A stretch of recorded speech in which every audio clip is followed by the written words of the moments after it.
Isipin mong nagyelo bigla ang buong mundo, bumagsak ang temperatura ng negative 100 degrees Celsius, at mahigit 90% ng populasyon sa mundo ang namatay na nagyelo. Makalipas ang ilang linggo ng matinding lamig, ang mga nakaligtas sa kani-kanilang bahay ay nawalan ng tubig at kuryente. Walang makain, walang paraan para magpainit ng katawan, at lahat ay nagugutom. Ang ating bida, siya lang ang naghandang mabuti sa katapusan ng mundo at ngayon ay namumuhay ng komportable. Para sa mga kayang magbayad ng presyo niya, maaari siyang magbigay ng kaunting pagkain. Pero mataas ang presyo niya. Ngunit hindi palaging naging maayos ang lahat para sa kanya.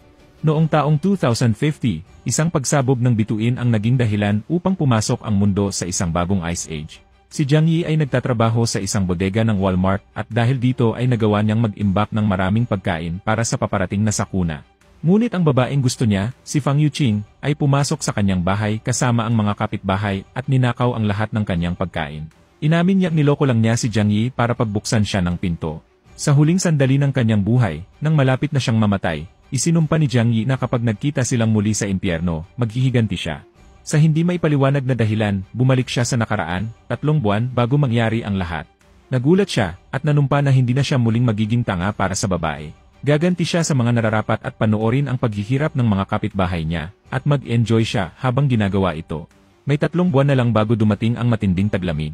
Ang prioridad niya ay mag-imbak ng lahat ng kailangan at magtayo ng isang ligtas na shelter. Habang iniisip niya kung paano sisimulan ang plano, isang maliwanag na guhit ang dumaan sa kanyang mga mata. Imbes na mabulag, nadiskubre niyang kaya niyang ipadala ang mga bagay sa ibang dimensyon, parang inventory sa isang laro. Plano niyang mag-imbak dito ng buong supermarket na pagkain upang hindi na siya mag-alala tungkol sa pagkain at inumin sa loob ng maraming taon.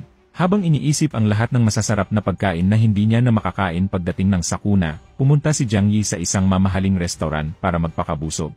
Gumastos siya ng 50,000 Korean won at pinacharge lahat sa kanyang credit card. Dahil sa loob ng 3 buwan, mawawala na ang lahat ng problema niya. Nakita siya ni Fang Yuqing, ang babaeng matagal na niyang gusto, ngunit nagtaksil sa kanya sa nakaraan, kasama ang kaibigan nito. Sabi ng kaibigan, swerte si Fang Yuqing dahil ginagawa ng loser na ito ang lahat para sa kanya, baka mayaman na ito ngayon. Sa nakaraang buhay ko, nagkunwari kang inosente at birhen, pero ninakaw mo lahat ng pag-aari ko, pati mga braso ko. Sa totoo lang gusto na kitang patayin ngayon pa lang, pero makukulong lang ako. Kailangan kong hintayin ang katapusan ng mundo.